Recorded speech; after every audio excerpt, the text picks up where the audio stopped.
Здравствуйте, друзья! В эфире Геоэнергетика Инфо. С вами Радайкин Максим и сегодняшний мой собеседник Александр Фролов. Здравствуйте! Здравствуйте, здравствуйте. Отказ от американского СПГ. Политико пишет, страны ЕС выступают за сокращение закупок американского СПГ, в их числе Франция, Германия и Италия. Александр, что это за бунт на подводной лодке? Почему это они не собираются торговый паритет с Соединенными Штатами Америки не только исправлять, но еще ухудшать? Давайте мы начнем вот с чего. У нас не совсем верно, на мой взгляд, трактовали эту статью в Политико. Собственно говоря, Политико такое проевропейское издание, оно вот, если вы хотите понять, что там с европейскими позициями, которые они хотят транслировать в мир, вот можно ознакомиться с Политико. А у нас это подали действительно таким образом, что вот Трамп требует 350 миллиардов, на 350 миллиардов долларов накупить энергоносителей, выделяю голосом. А вот в Европе собираются, мол, сократить закупки американского СПГ. Мол, может быть, это даже месть такая вот европейцев, американцам за их торговую войну. Но если посмотреть сам текст Политико, там немножечко о другом. То есть, безусловно, там касаются темы закупок американского СПГ, там касаются вот этой позиции Трампа про 350 миллиардов, но акценты расставлены настолько по-другому, что смысл иной закладывается в эту статью. Так что давайте разберемся. 350 миллиардов долларов. Что это вообще за зверь? 350 миллиардов долларов – это, по словам Трампа, это отрицательное сальдо торгового баланса между США и Европой, которое можно закрыть Европе, увеличив закупки энергоносителей из Соединенных Штатов Америки. Все по какой-то необъяснимой для меня причине слово «энергоносители» пытаются трактовать как СПГ. Дорогие друзья, нет, я понимаю, что в информационном пространстве, что у некоторых лидеров общественного мнения у нас известно только СПГ. Вот больше ничем абсолютно Соединенные Штаты, судя по всему, с Европой не торгуют. Это, дорогие друзья, не так. Это было не так, и это остается не так. Из энергоносителей, из Соединенных Штатов Европа импортирует нефть и нефтепродукты. В частности, дизельное топливо импортируется из Соединенных Штатов Америки. Раньше основным поставщиком дизельного топлива в Европе внешнем была Российская Федерация, и порядка 10% всего потребления в Европе, всего спроса, точнее, в Европе мы закрывали своими поставками. Это к вопросу о качестве нашего дизельного топлива, которое немножечко, знаете ли, за последние лет так 20 улучшилось, притом радикальным образом, и о том, как вот у европейцев дизельное топливо, у них дизельное топливо, вот у них топливо вообще, это прям топ, вот у них нефтепродукты, у нас ровно такие же нефтепродукты, европейцы их импортировали и их использовали по прямому назначению. Дизельное топливо использовали в качестве, вы не поверите, топлива для автомобилей. Вот, далее, и переключились они теперь на дизельное топливо, в том числе из Соединенных Штатов Америки. Не только на дизельное топливо оттуда, но тем не менее. Европа – это, в принципе, довольно дизелизированный регион, то есть регион, где основное моторное топливо основным моторным топливом долгие годы был дизель, но последние лет, наверное, 5-6 происходит довольно активная бензинизация, притом как открытая, так и скрытая. Понятно, что немножечко в сторону отскакиваем, но для нашего разговора, для придания большего объема этой картине, мне кажется, это важно. В Европейском Союзе состоялся одним из последствий Дизельгейта, который был в 15-16 годах, когда был скандал вокруг группы Volkswagen, что, мол, дорогие друзья, что это вы тут занижаете выбросы с ваших дизельных автомобилей. Так вот, одним из последствий было постепенное сокращение прироста дизельных автомобилей, не сокращение количества дизельных автомобилей, еще раз обращаю внимание, а сокращение прироста дизельных автомобилей. То есть доля в продажах сокращалась у дизеля. Вот. А при этом не сказать, что значительно возросла доля бензина, хотя она действительно выросла относительно прежних лет, относительно дизельного топлива так точно. Но что такое скрытая бензинизация? Скрытая бензинизация – это такие сегменты рынка моторных топлив, точнее автомобильного рынка, которые в европейской статистике проходят в качестве гибридов и заряжаемых гибридов. Гибриды и гибриды это, в принципе, бензиновый автомобиль, но вот это, в принципе, бензиновый автомобиль, точка. А заряжаемый гибрид это в том числе бензиновый автомобиль. То есть, когда мы видим в статистике продажи бензин, дизельное топливо, гибриды, заряжаемые гибриды, электромобили, там, газомоторное топливо, то нужно понимать, что как минимум 3 пункта имеют самое прямое отношение к бензину. Не только бензин, но и все виды гибридов тоже. Поэтому доля бензина сейчас, пожалуй, превышает 2/3 среди общих продаж автомобилей в Европейском Союзе. Бензиновые автомобили – это вот 2/3. Соответственно, доля бензинового транспорта постепенно будет увеличиваться. Но Европа все еще остается довольно крупным дизелизированным регионом, поэтому она импортирует дизельное топливо из-за рубежа. В том числе из Соединенных Штатов. Поэтому, когда Трамп говорит, купите на 350 миллиардов долларов энергоносители, он не говорит, купите сжиженного природного газа на 350 миллиардов долларов. Дорогие друзья, обратите на это внимание. Я надеюсь, что кто-нибудь из уважаемых лидеров общественного мнения посмотрит этот ролик, потом перечитает слова Трампа, которые приводятся в СМИ, и сделает какие-то выводы, немножко поправит свою позицию, которую вот вы, дорогие друзья, транслируете в окружающую действительность.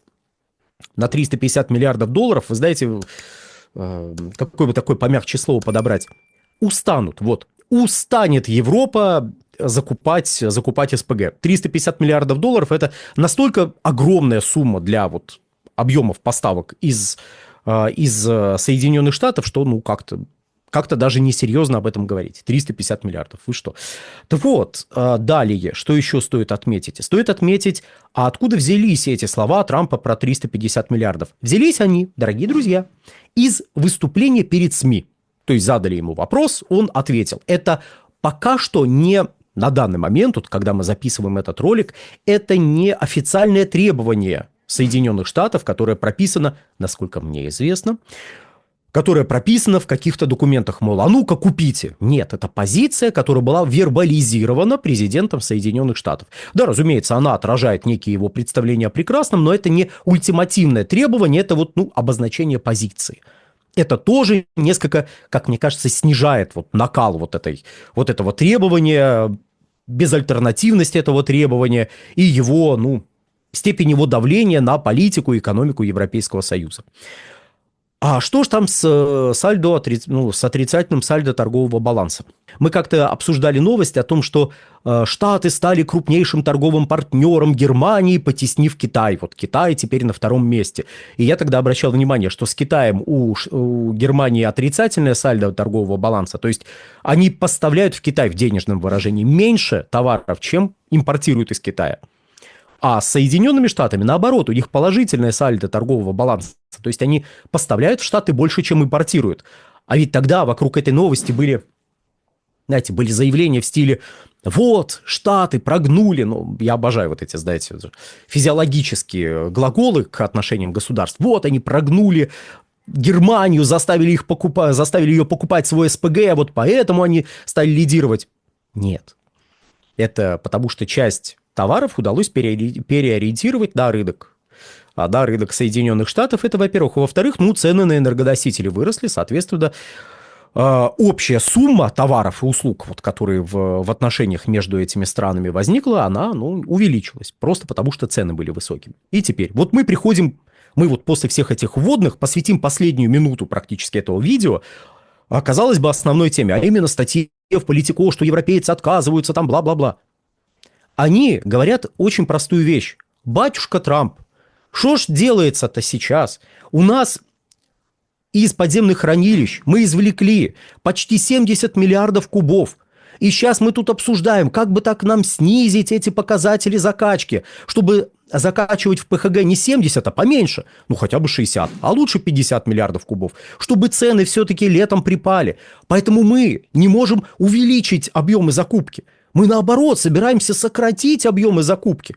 Да, мы в основном импортируем, если говорить про СПГ, американские СПГ, кстати, они могли бы сейчас сказать, что вот в марте рекордный объем импорта был, связанный с тем, что Китай ввел пошлины против американского СПГ. Американские СПГ как-то уже было в 19-м и 20, в 19-м году фактически. И в самом начале 20-го развернулся и, что делать? И поплыл в Европу. Вот. Американские СПГ, вот мы покупаем, мы увеличили закупки, батюшка Трамп, прости нас, пожалуйста. Но увеличить больше мы не можем. Нам не нужно столько, физически столько не нужно. Более того, даже если бы, европейцы покупали все возможные объемы сжиженного природного газа из Соединенных Штатов Америки, это бы не решило проблему Соединенных Штатов Америки. Но это ладно, еще раз, мы это вначале проговорили. А в чем основные акценты? В том, что не от американского СПГ европейцы хотят отказаться. Они, в принципе, из-за сложившихся на газовом рынке условий, из-за того, что им нужно теперь восполнить 70 миллиардов кубов, отобранных из ПХГ, это максимальный объем отбора с 2021 года. Они сейчас говорят: ребят, может, мы не будем 70 миллиардов закачивать?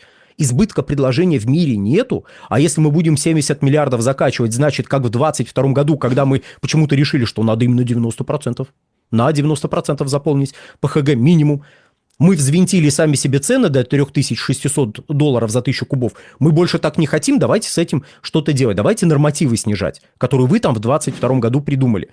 А если снизить эти нормативы, то надо будет меньше закупать газа вообще, СПГ в частности, и тогда все более-менее можно будет пропетлять летом. То есть они борются, они отказываются не от американского СПГ. Они говорят: да, мы американского СПГ закупаем больше половины от всего остального СПГ. Так-то основной поставщик это Норвегия, если что. Вот, мы больше половины уже покупаем, больше некуда. Ну и нефтепродукты примерно та же история. То есть вы не можете больше закупить, чем вам надо. И далеко не вся нефть, далеко не все нефтепродукты, которые могут продать Соединенные Штаты, нужны Европейскому Союзу. Тут ведь какой еще момент, вот завершая, что вы можете потребовать: купите. Но человеку не надо столько, экономике не надо столько. Наоборот, они хотят в целом сократить, чтобы поменьше платить. Не американцам меньше платить, а своим же компаниям, которые везут этот самый американский газ. В том числе. Ну вот видите, раз всем интересно было про газ в этом контексте, что вот они от американского газа отказываются, то мы в основном говорили про газ. Но еще раз держим в уме, что речь и про нефть, и про нефтепродукты. А учитывая продолжающийся кризис на авторынке Европейского Союза, проблемы с потреблением нефтепродуктов никуда не исчезнут. Не будет восстановления в этом сегменте, что опять же бьет по спросу на те же самые американские продукты. Опять же, Америка не может выбросить все. Она нетто-импортер сырой нефти.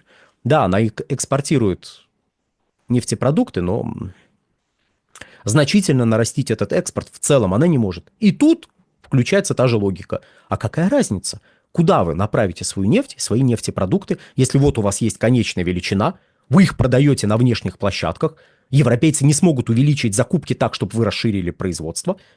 Это невозможно. Соответственно, они просто купят что-то, что купили бы другие. Значит, у вас отрицательное сальдо торгового баланса вырастет с этими вот персонажами, у которых европейцы перекупят эти объемы. И в чем тогда смысл? Ни в чем. Просто выкрикнуть, чтобы про это все говорили, вот какой наш Трамп молодец. Он, если что, не наш. Это мы художественным образом изображаем слова среднего американца. Вот наш Трамп, какой молодец, 350 миллиардов, какой умница. Выкрик, не более того. Надеюсь, помог разобраться, очертил эту вот картину, и на сегодня будем завершать. Александр, большое спасибо за комментарии. Друзья, подписывайтесь на телеграм-канал Геоэнергетика Инфо. Подписывайтесь на телеграм-канал Александра Фролова. Ссылки будут в описании и закрепленном комментарии. Там же будут реквизиты для желающих финансово поддержать наш проект, чтобы мы и дальше также бодро вещали на всех площадках без монетизации. Спасибо. До новых встреч. Да, дорогие друзья, подпишитесь на телеграм-канал «Нефтегазовая игра», на телеграм-канал «Инфотек», и заходите на сайт «Инфотек». Тут мы попросили Бориса Леонидовича разоблачить очередную сенсацию в области накопителей электрической энергии. Там ядерную батарейку сделали, которая изменит все. Спойлер, нет, не все изменит. Заходите на сайт Инфотек и прочитайте. Борис Леонидович все прекрасно расписал.